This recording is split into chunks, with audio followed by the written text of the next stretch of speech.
Carl's sending us in. I'm on an ad break, so I don't know when we're going back live, but I'm also on an ad break. So it's okay, but we'll just start rambling. So if you're back, welcome back. It's me, I'm Bear Brian. This is Sam. We're back.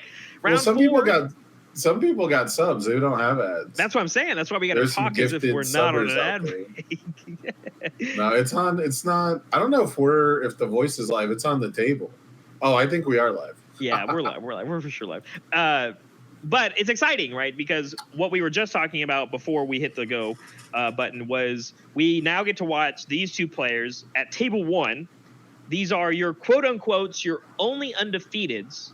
No, not true. I'm sorry, that was already wrong. That's not true. Not true. Only 2 people in the event have a draw, and we just saw one of them. It was Zach. He is now 2-0-1. One of the players that we are about to watch right now, I got it. Hold on. Torin is also 2-0-1, but cannot get paired against Zach because they played each other, and that's how they have the draw. So now we have Torin being paired into Kai, and they both have to play for it. So It's still exciting. And so we have table 1 actually having to play it out in this tournament, which is exciting. Yeah, basically every table has to play for a chance. There's even the rare opportunity that I think some of the lowest tables still have like a 201 or a 201, right? So a 201 who's down there has to play it out this round. That's Zach, right?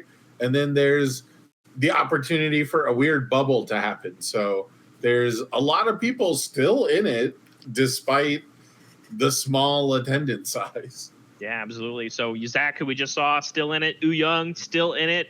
Both of these players still in it, but unlikely that both will make it through depending on the results. But Torin here playing King Ghidorah, who actually won the die roll, had a solid build 3, got an invincible body on the board, got an unmatched quickness on the board. So already off to a good start versus Ymir for Kai, a real offensive threat that can actually crack through these heads pretty aggressively.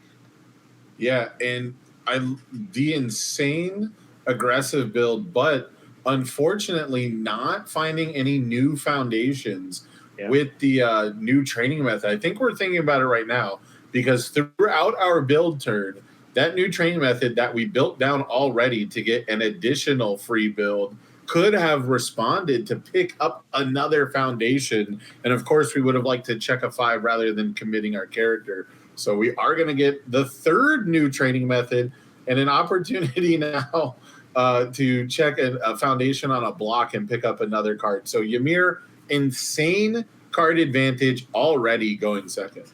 Yeah, I mean, just like you said, so committing our character, which doesn't really matter on the defense, right? Ymir not having any really defensive abilities until we transform onto the other side. Just like you said, strategically tapping our character instead of the new training method, checks the new training method on the next foundation, picks it up, and we still built down a new training method. We could have built that one as well, but knowing, no, I'm Ymir. If I keep this new training method in my hand, we might have this, very important flip on turn 2 possibility here. As long as we went to 7, which because of that initial build down with Ymir, we went to 7.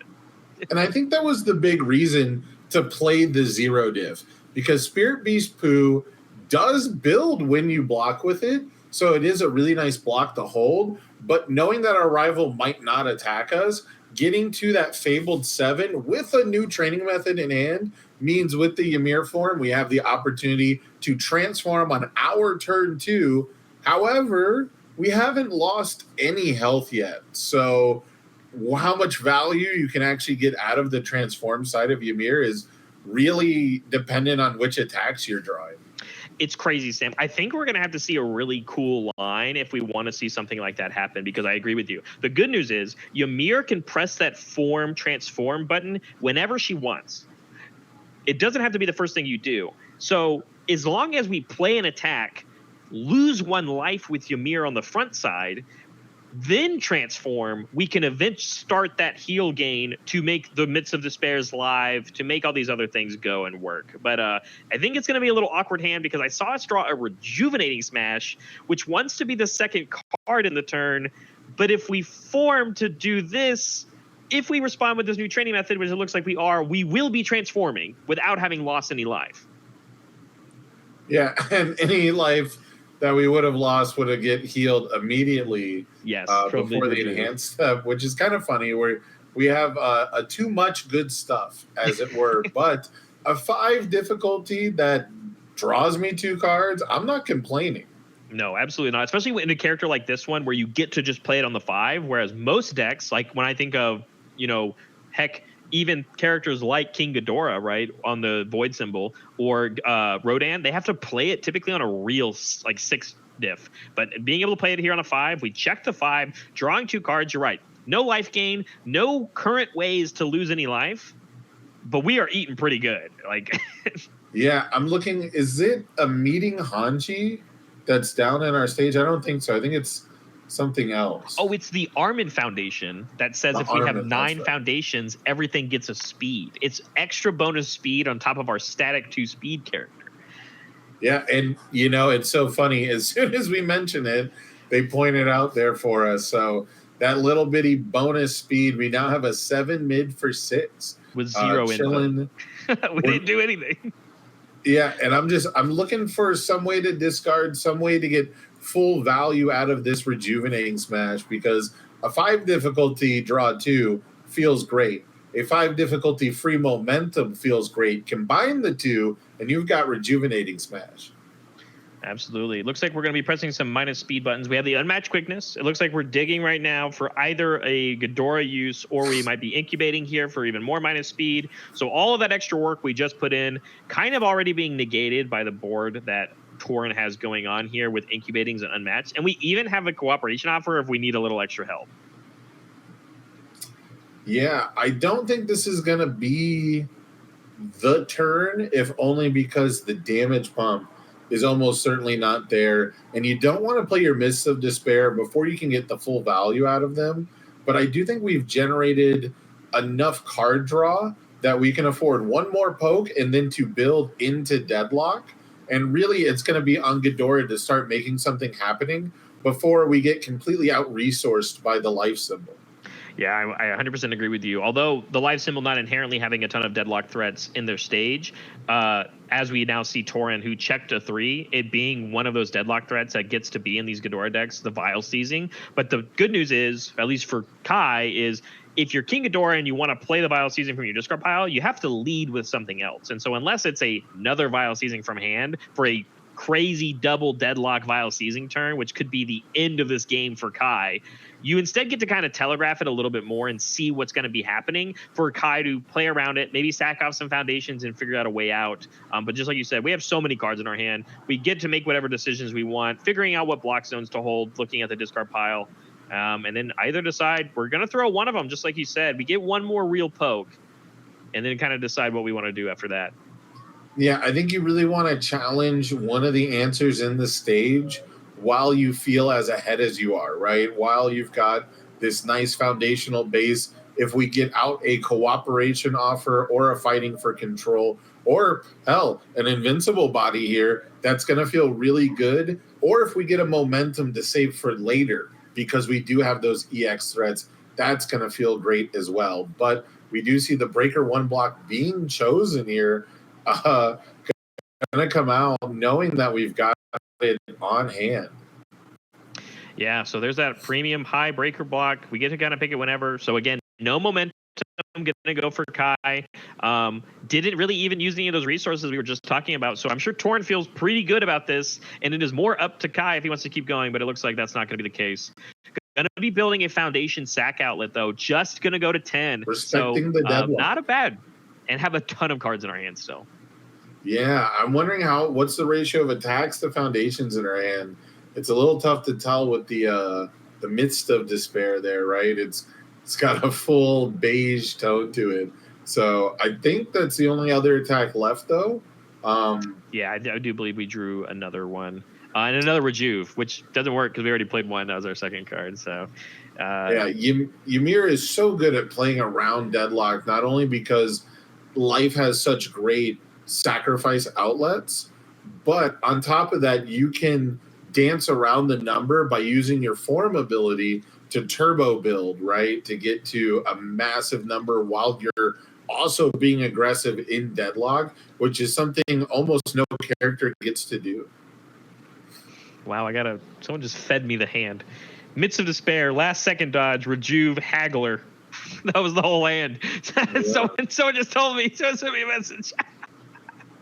That was crazy. So yeah, low block. And then just another build turn. Wow. So we had an area on board. That card's super good in a character like Ghidorah, but we need momentum for it to work. And as we keep building and building and building, although it's very good to have this defense to kind of thwart an offensive from Ymir that can very much knock these heads off very quickly, we once again have denied Kai of losing any life. You don't have any ways on your board to do it. I know you're not going to be ramping any damage. Yeah, the two primary ways we see, at least in the past, for Ymirs to get there is Tetra Terror Onslaught and Dual Needle Lunge, and those two attacks play incredibly well together. We just haven't found any of these burn 3 to get a big, nice chunk, ready to gain back. This throw could be a pivotal part of the game later if we had significant damage pump. But right now, as Ghidorah, I don't think this is even threatening me. No, absolutely not. We're allowed to block this very easily. Their throws are typically not very fast, although they come in with 2 speed here. We have this repeatable speed hate card with things. We have double unmatched now, actually, as well as this incubating. So we even get to use the Invincible Iron Body here as our first enhance, just because we don't have any damage pump, meaning that this was an even worse than usual crazy shoulder throw, reverse throw. We did I saw it in the stage and I was wondering when it was eventually going to get used here, but we used showing off on this throw though. So although it's not going to do any damage, because our character is giving so much speed, and in conjunction with the curiosity of Armament Arlert in our stage, we've doubled its speed, and so we can make it not count towards progressive for the whole turn. That is pretty cute. Yeah, it's actually seemed to be a key part of what this deck is doing, because there's more than one copy of this card in the deck. Because you got to think, for cards like that throw, the speed's really easy to get there. Midst of Despair, 2 based. If you use its ability, it doubles its speed. Make a Midst of Despair ignore progressive, so that things like these rejuvenating smashes can almost always be on 5s. And later in the game, if we gain a bunch of health and we're giving so much damage to our moves, we can also get showing off to proc, because we're giving almost nearly double or something. It's kind of fun. That makes me hopeful that we'll have a copy of The Future Is Now, because if we can just ignore progressive in every direction, we can really put together some nice chunky strings, the kind that you're going to need to take down Ghidorah. It feels really bad to send a move for less than 10 damage against those characters. Yeah. And it almost feels like a waste. Aside from generating a momentum when it does land, it feels very much just like you said, I had to do so much work to not even get a head off. And then, as we've seen from most Ghidorah decks that exist, in conjunction with damage reduction from things like Relentless Challengers, sometimes they also play their own copies, depending on the symbol, of other life gain. And then it feels even worse when you didn't knock a head off. Yeah, truly on some of the best defensive symbols that we've had in the last couple sets, the last couple releases. Absolutely amazing tools for Ghidorah, and having the selective blocks means you can really play a defensive first strategy. And it seems to be the kryptonite to this Ymir list, where if it can't burn itself, it can't get any damage pump. Even the pseudo damage pump in our stage is relying on the attack dealing at least 1 damage to burn an additional health off. And so it's been very interesting here that Ghidorah just doesn't have to feel threatened at all. Yeah, as long as we have these right blocks, as long as we have all the speed hate, just like that we have on our board right now, we get to just pick and choose, blocking with our own attacks, just like you said, as long as you don't let Ymir. And I think about the world where, let's say Torin does take a hit, right? Let's say we hit, or we take 4 or something, and it's not meaningful because it didn't knock a head off, and we start playing things like Sword of the Darkness Flame, gaining that life back to make it even more kind of oomph. But then if the Sword of the Darkness Flame hits Kai, if you've only lost 4, I know that there's only a certain amount of life gain abilities you're allowed to play before you're back at max anyway, and then your attacks still aren't big enough that are knocking heads. right? It's, it's very funny. We see, I was just about to say, if we're going to swing in, we're almost certainly going to be doing it with a potent hand and with a plan. And we've got the deadlock from Vile Season coming in, which causes us to immediately destroy a ready foundation. Now, granted, it was a blank foundation in our stage, but we destroyed a ready foundation for no effect other than to attempt to get out of deadlock. Yeah. And then I also think so then we did the check enhance and we checked a 4. Right. So we are going to choose to tap 3 of our foundations sideways to deny the 2 damage and card draw. But I think the craziest thing, just right you said, Sam, is that we had to blow up one of our ready foundations to do that, because this Vile Seizing is what we were talking about before. This one came from our hand. If we stayed at deadlock even remotely, you're allowed to pull that King Ghidorah button of, I'm going to play another Vile Seizing from my discard pile now, and now you got double deadlocked. Correct. And, I don't know if this list is running it, but true or not true, 80% power has been pretty popular, at least in the Ghidorah list at my locals. I played against Evil Ghidorah, who could, once per turn commit and go find an answer to any foundation I had, or threaten to put me into deadlock from 10 foundations. So definitely a toolkit, a tool to put in your toolkit. So we got to keep an eye on this discard pile to see what are all the tools that this Ghidorah is going to have access to.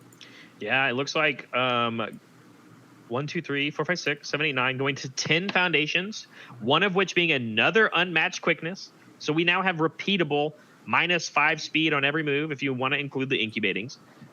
We still have a cooperation offer for another button, and then we've now finally hit our first Relentless Challenger hitting the board. So all of these moves are -1 damage. Kai did take some hits, took a hit. We're at 19. We can now start gaining life to trigger our life gain abilities to scale our damage. And if we finally maybe draw into those things like the dual needle lunges or the Tetra Terrors, we could see a real offensive turn with a lot of power behind it.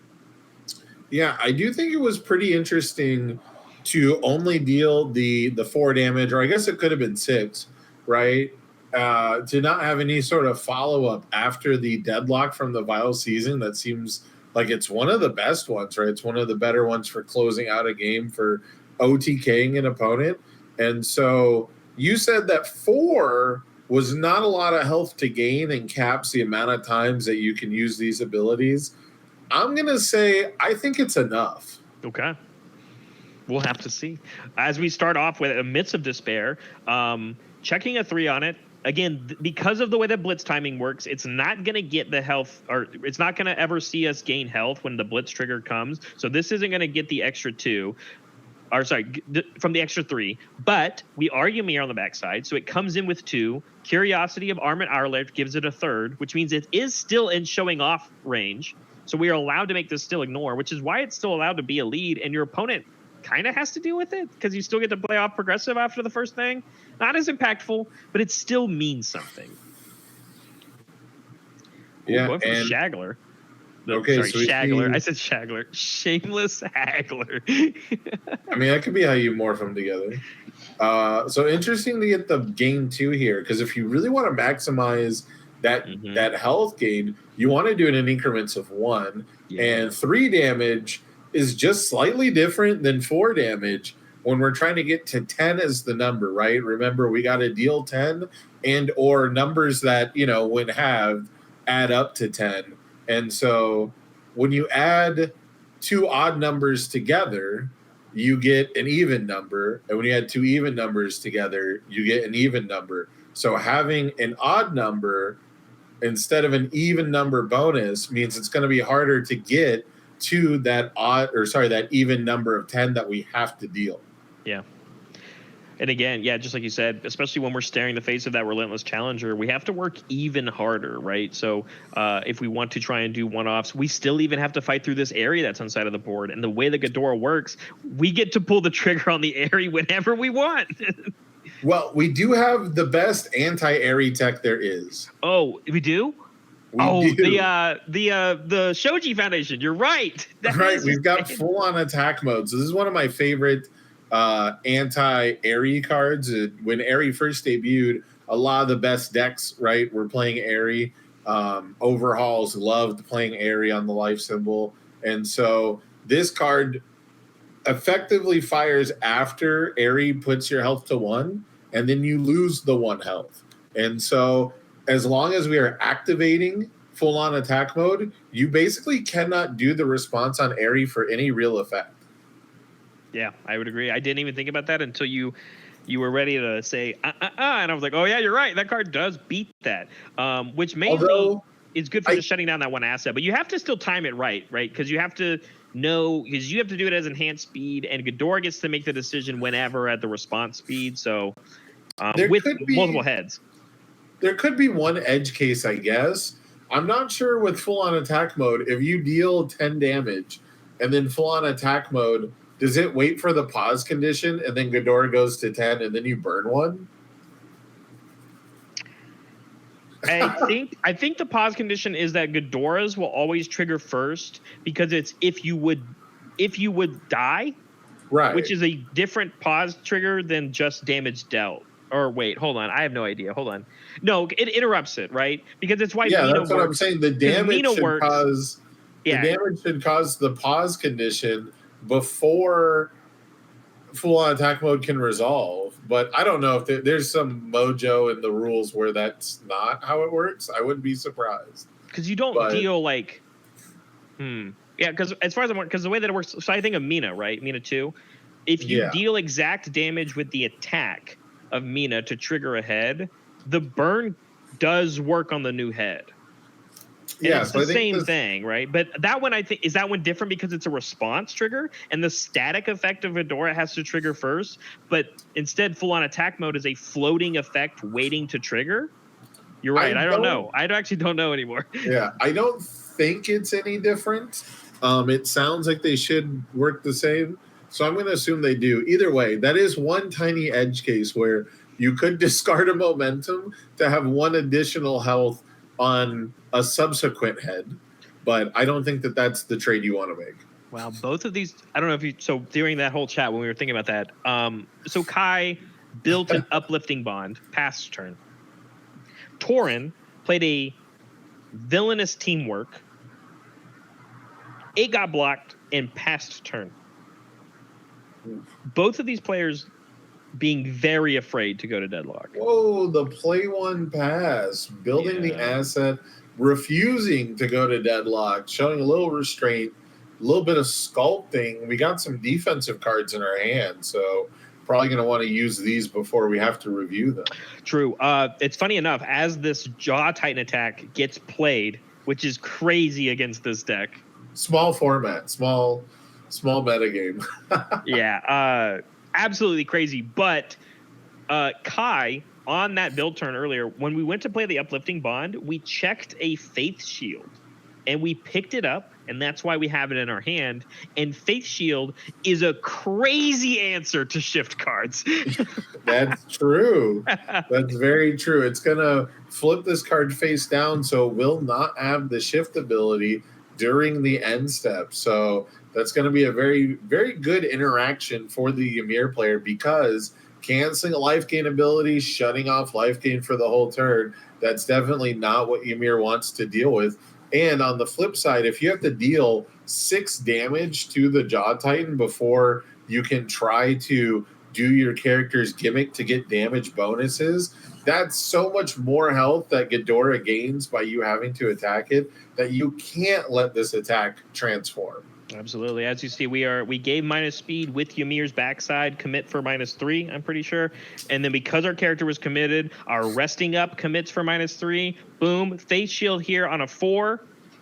No, on a 6 as we check a 5, 6. And we are going to be able to flip, respond. No shifted Jaw Titan for you. But instead of and during that attack sequence, we use Ghidorah. We're going to grab this villainous teamwork again, saying, hey, man, I'm going to keep your asset off the table. So Ghidorah has taken 0 damage, correct? Correct. And Ymir has effectively taken 0 damage, correct? Yeah, because of all the life. Okay. We've taken 4 the whole game, but effectively 0 on both sides. So I have a question for you, not because I think we'll get here, but I'm gonna raise a question now for the sake of bringing it up. Do you think someone mills out before we get to the mill out, or before we go to time and no one's lost any life? We don't have to do the sudden death rules because we're in Swiss, of course, but neither of these players can take a draw here.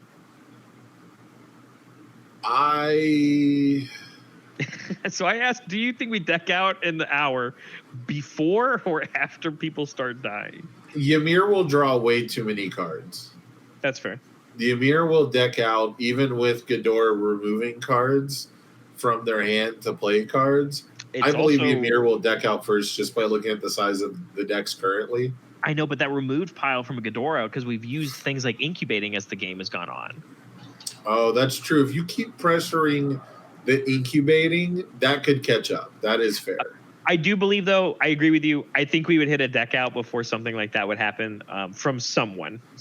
But there it is. Yeah, Jaw Titan, Villainous from a discard pile, pass.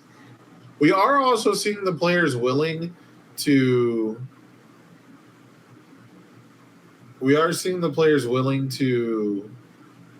play one and pass, though. So yeah, but not wanting them to be foundations. It was the item box, right? Right, which will apparently always get eaten by Villainous Teamwork.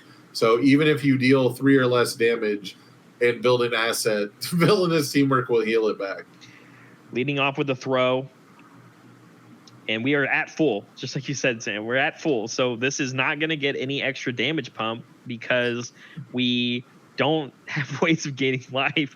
Because even as we trigger the uplifting bond here to make this card, if it hits, which it's a throw, so it is probably, we can make it ignore progressive for the turn.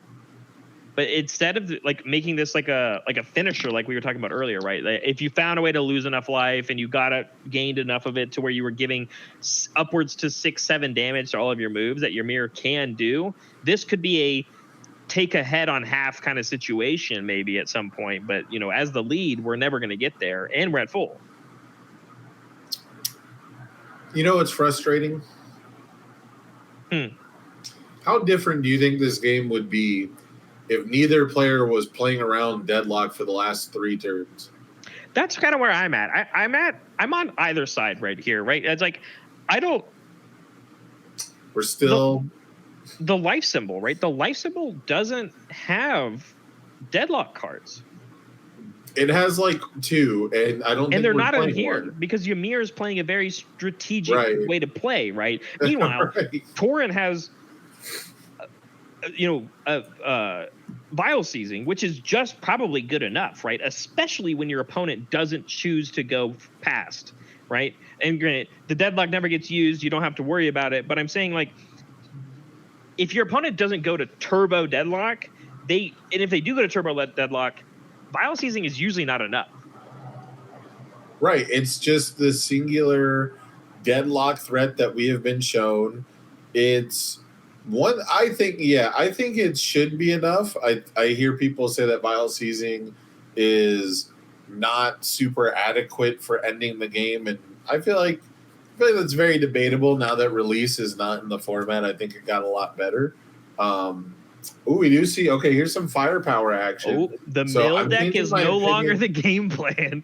I'm changing my opinion on who will mill out first. But you're right. No, combined firepower coming in here. I also got to think. I went digging through the list. So you, as the Ghidorah deck, you have Vile Seizing. We're playing without a vision, which we blocked with one earlier, right? We saw that already. Like, you actually have enough meaningful deadlock threats that you should feel comfortable going. Oh, we're also playing Tri-Gravity Beam. Like, you should feel comfortable going to deadlock, and especially by the time Kai is going to flip their deck here, you're going to be able to know what's a deadlock threat in your deck or not.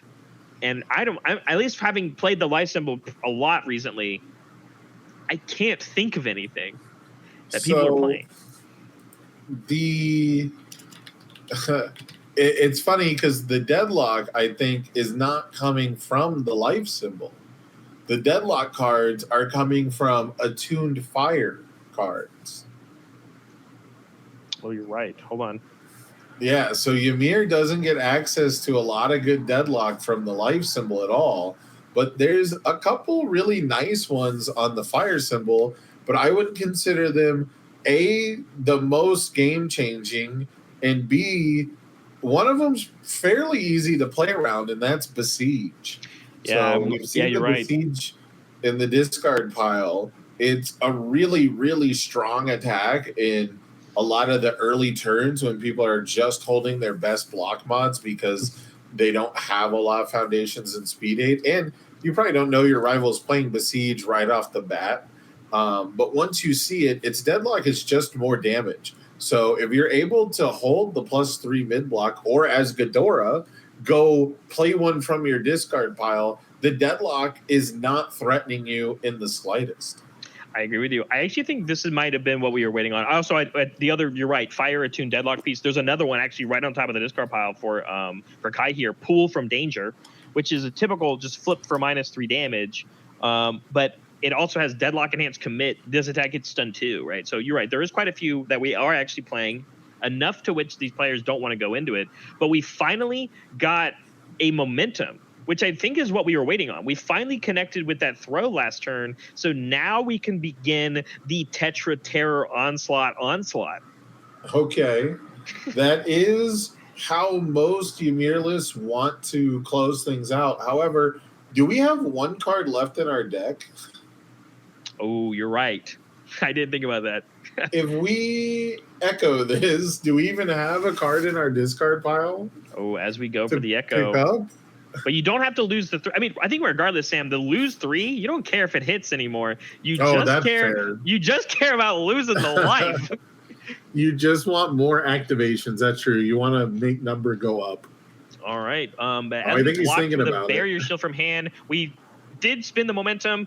It's going to be on a 4. Oh, we have 2. There's another card in the deck, Sam. Oh. It checks. We got it. So this one's going to get an additional 2 speed because it was not played from our hand. So yes. It should come in with +5 speed total.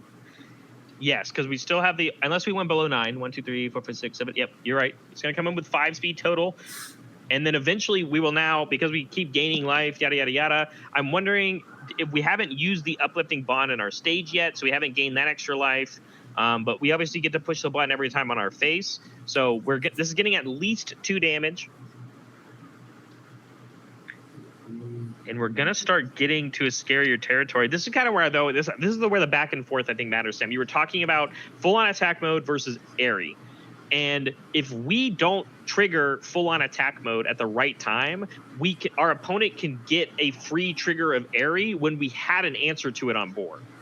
Right, and if we want to use that full-on attack mode, we're going to end up losing +1 speed to everything for dipping below 9 foundations. And this is a game of inches where not only do you need every bit of speed you can to get through all these repeatable spams on evil, but you want to force those incubatings to push the mill factor because you're going to cycle first. So you need Ghidorah to remove 10 cards as a pseudo cycle before actually going through their deck. Crazy here. Check to 3 on it. It was already very fast. It was only on a 6, right? And we tapped 4 cards. That Barrier Shield doesn't count towards progressive. So I think we should have saved 1 more card. But what I loved, exactly what you were talking about, regardless of what we tap our incubatings, being like, I can't keep removing cards. I'm going to lose the deck out game. Right. But now we do see the Besiege. All right, Besiege coming in here. Again, not in deadlock, but it is still a meaningful effect, right? It is a 3 mid for 4. 5 speed because of our character that is constantly getting a bunch of damage because of the amount of life that we've gained this turn, and you're not allowed to block this with 3 block mods. Or sorry, you're not allowed to block this unless it is a 3 block mod or higher. Yeah, so we're going to go pick out our favorite +3 block mod. I bet it ignores progressive or doesn't count towards progressive too. Oh, you bet it. It's going to be something like a combined firepower, which we're probably going to pick a different card, like true 100%. But then respond combined firepower, right? Well, that one has a +1 block mod. You can't use that one. Right. No, but you can play it later and it auto passes and then respond with but we combined got the firepower remove. and block with I that. understand. You're right. I guess that's something I didn't think about is that we tapped our incubatings. That was our easy trigger to get our combines playable from our discard pile. We actually chose. Interesting. What I forget. It's Fighting for control. Thank you. Yeah. Which does have a +3 block mod on it, but it's a high, right? Yeah, he might have said respond combined firepower. That's true. And we just can't hear it. That's also true. But yeah, I mean, I don't know. We could have picked a +3 mid still, right? Just for like the future besieges if we're worried about them. We do play cooperation offer unless we just don't have another one in our discard pile. Also polite and well spoken. Also +3 block mod. We took it down to 1. Oh wow, down to 1, and instead we see the vertical maneuvering coming in, and that's going to be the build because we don't want to go to 11, Sam. It's never happening. I don't think anyone's going to do it. I think they're too afraid. I think there's high stakes here, right? I don't know where time is on the round. I could go check the website. But like the loser of this game, Sam, probably loses the match.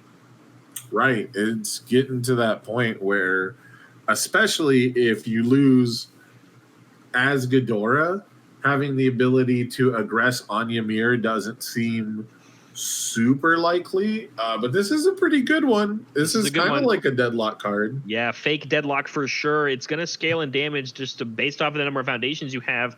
And Ghidorah checking well here as well says it's going to get a ton of speed. And we already have cards in our stage that help it get more speed with things like unmatched quickness. I think there's going to be a lot of resources have to be used here on Kai's side, and that's just it, right? We can always play a second one because of Ghidorah. But we can also play a villainous teamwork on a 5 to eat the asset if you don't use it now. True. I'm wondering if that probably will be the play. Using all that speed stuff again, character commit -3. Our character's committed. Resting up is -3. Second resting up -3. Still at 5. Goes up again. 6. Looking at the discard pile. Probably checking what those last few cards in our deck are for sure. Trying to figure out where those last attacks are. Am I going to check a 3? Do I need to use this vertical maneuvering equipment? Yeah, as long as Ghidorah doesn't push the I can play this villainous from my discard, right? We never really have to use the VME yet. Correct. But you do get outplayed, I guess, if you end up having a villainous teamwork in our hand, right? Yeah, and a lot of this, the biggest thing is we're getting the tell that there is no evading copy because you would just evading copy this, right? Ooh, it says I'm playing a second one this turn. Which means if Kai can get away with blocking this without using the VME, we might have a chance of blocking the next one. Oh, well, no, it looks like we're going to do it. Well, it's at 6 speed, right? So you might as well use it now rather than later. Yeah. If we have an evading copy still, that is one of the greatest baits of all time. Oof, math didn't work out. We did check a 3, so we have to commit 1 more as our high value target counts as 2. At least this block removes from the card pool. Correct. And this is 1 less attack for a possible tri-gravity beam. True. Because these true 100% are not quite lethal. They're not getting to 19 by themselves. True. So even if this connects at massive numbers, we need a follow-up. Yeah, you're right. I think that's actually just what it is, Sam, is that we know that this is coming. So you're allowed to eat this one, right? You're just allowed to do it. Save your defenses for the next move. Because even if say there was a third true 100% coming out from your hand, it's on a 6, 7, 8. You have to tap at least 3 more resources, which is 3 less speed on it. Granted, it would still be about 7 speed, which could be difficult to handle depending on your block mods, but we would almost certainly be able to pass that block. This is up to 13 speed. Yeah, 13. So depending on what foundations we keep up, right? Because we have triple unmatched quickness. So even if we only end up with 3 foundations ready, if all 3 of them give +3 speed, that's a 9 speed mid. Yeah, we just took it. We went to 6. Try gravity beam, just like you said, Sam, but we don't have the 3rd attack in our card pool, so this can't snipe a card from our opponent's hand, but it does get to lethal because we have removed cards from this turn. It's 5 base. Yep. It gets +2 by itself. But it looks like we have a rejuve. We're not allowed to push that button. We can't. Oh, no. So very, very important hand knowledge here getting used. But, yeah, at the end of the day, we do not have 3 attacks in our card pool. So I don't know if we are going to be able to – I mean, eventually somebody will get there. Yeah, I think this one will hopefully get caught before it's – I mean, it's kind of too late. I think it's also blockable, right? I mean, we know it's like you said, though. We had the rejuve. So 7, 8, 5, 6, 7, 8. I wonder if we just know that there's also a 5 on top of our deck because we checked to the 3 on the first block and we know, like, hey, maybe that's it. So I just saw a third person's hand. A hand.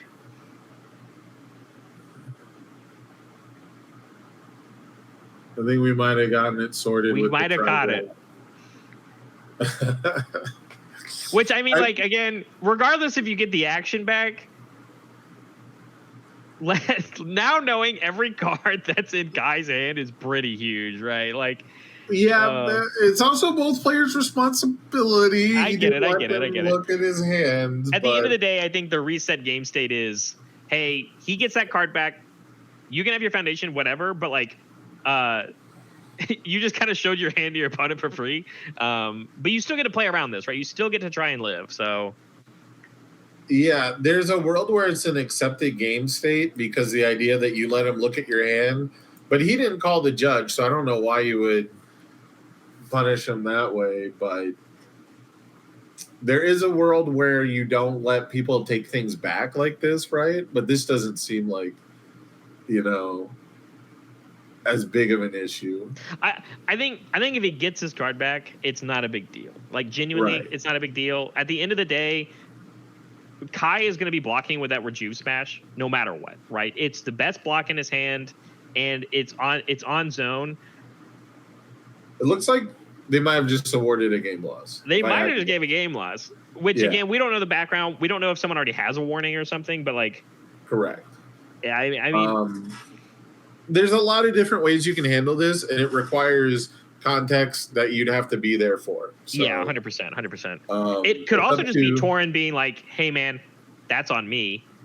Okay. It looks like the game loss, we just got a confirmation, was handed over.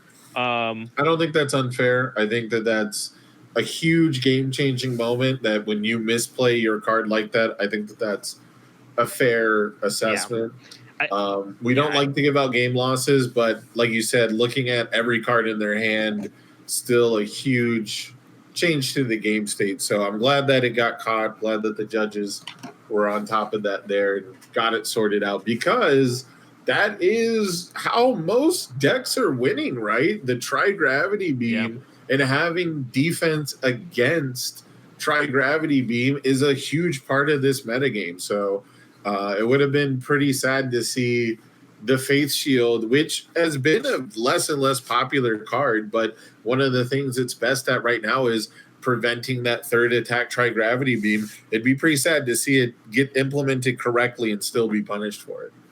I would agree with you. I mean, Tri-Gravity being a great thing. And regardless, we're going into game 2. There's about 15 minutes still left in the round. Torin being on the play, there is a world where we can get there, right? So, I don't know. They're figuring out sideboards, it looks like, at least on the side for Kai. But I do think if Torin mounts a good enough offense, like I think Torin played that game very well. At the end of the day, Ymir got so set up, and that it almost felt like you couldn't attack Ymir because you're not allowed to let that character lose life if you can't win the game, because then they gain all that life back. And they're dunking you for 10 plus damage on every move, which is exactly how you die as Ghidorah. I think Torin did the right thing.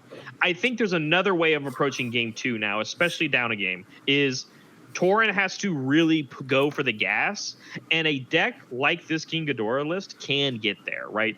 There are risky encounters in the deck. We saw Ymir is gonna try and get to a stage, very, very wide stage, very quickly, and True 100% Unleashed gets you through the gates, even if you just opened it up right away. If you can figure out a way to get there while Ymir is at that 9 foundations without having flipped yet, that's a way to punch your ticket to game 3. Yeah, I think a big part of this matchup, especially if you want to get into the metagame element of it, is Ymir likes to be greedy with their turn 1 build, especially going second. And Ghidorah does have an attack lineup that can punish you for not keeping enough cards in hand and punish you for having more foundations than Ghidorah. So it's not unlikely that you see a 5 build from Ghidorah turn into attack, tri-gravity beam, a completely unblocked risky encounter, and Ymir has 7 foundations and Ghidorah has like 1 or 2. Yeah, no, I 100% agree with you. It looks like Torin is just going to give it. Yeah. Which I understand. At the end of the day, a mistake like that is kind of hurting, right? So I don't think it's unfair of Torin to feel that way. But yeah, at the end of the day, it looks like he's just going to hand it over. I think he even looked at his opening hand. He was like, this isn't going to get there. So yeah, that definitely felt influenced by the mulligan. If I had to guess. So having to sure. And a lot of it came down to, again, like what I was saying, like the winner of that game, I think, was going to end up winning this match just because it took too long. You know, the game state just got to where it was. It happens. It's okay. It is not the first time that I've seen somebody try and activate a tri-gravity beam and that have to be the result. And it won't be the last. So it is okay. But congrats to Kai winning that match. And that's really going to be it, at least for round 4. So that's it for the Swiss round, Sam. So we're going to have a top cuts here shortly. I missed the first couple of rounds. Obviously, I wasn't here. I know you had David on earlier. From what I saw, the character breakdown, because I wasn't really here to talk about it, it's all 12 unique characters, right? So you're going to have a diverse top cut no matter what, right? Or sorry, for the top 4. So top 4, there's going to be 4 unique characters, one of which will be Ymir that we know of. But depending on how the rest of the bracket is played out, it's going to be pretty interesting. Yeah, there was a dream scenario where we managed to get 6 completely unique combinations. But given the nature of how there has to be a winner and things like that, it was pretty much mathematically impossible. Yeah. But it's still out there. So that would be very cool. That would be my goal, is to get 6 unique combinations to cover all 12 characters. I don't think that that's possible anymore. I think we missed some people who won't make it into top cuts. However, there have been some really good matches. The round 1 with Amajiki versus Mikasa was like crazy, 2 different styles of decks playing 2 very similar symbols, right? A lot of air cards in the Chaos Amajiki lists and things like that. So very different approaches to the game all throughout this tournament. It's been very, very fun. I've had a lot of fun watching these games. I want to ask you, Barrett, if you've looked at the pie chart that we have here, what is a character that you want to see that you haven't seen yet? That's a really good question, actually. I love how Younger Toguro is still in this tournament because I think Younger Toguro has made an appearance at the OCE regionals all 3 seasons now. Obviously, with season 1 being like the appearance and the rise of Younger Toguro. But a lot of people, I think, in OCE have this kind of like comfort with Younger Toguro. And I'm not saying I want to see Younger Toguro in top cuts a bunch, but out of all the 4 rounds that we've had and having all these different unique characters, I love Amajiki, so I would love to see Amajiki.